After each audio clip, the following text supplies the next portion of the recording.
friends, I have a couple different kind of containers because we're going to make a sensory bin at home. A sensory bin is anything you want to put in a tray or a container. This one's small, this is big, but you can use anything you want at home, and you can put anything you want in here. Today, because we're talking about farm, I'm going to put some popcorn seeds.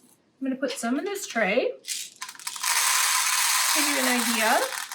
Isn't that a cool sound? Listen to this one going in here. How fun.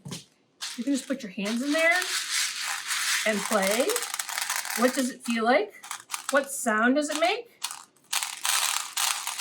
Does it make a different sound in a different container?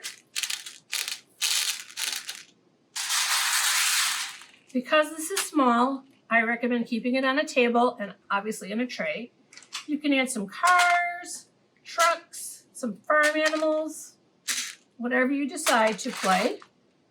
You can scoop them up. They can be anything you have in your house. If you don't have farm animals, that's okay. You can use any kind of animals. You can load it up, put it in another container. You can load this one up. You can put spoons. You can put little cups. Anything you want to put in your sensory table. Just to have fun, explore, discover, see if you can fill something up, dump it. It really is a lot of fun. It really feels really nice in here. All right, friends, have fun. Bye.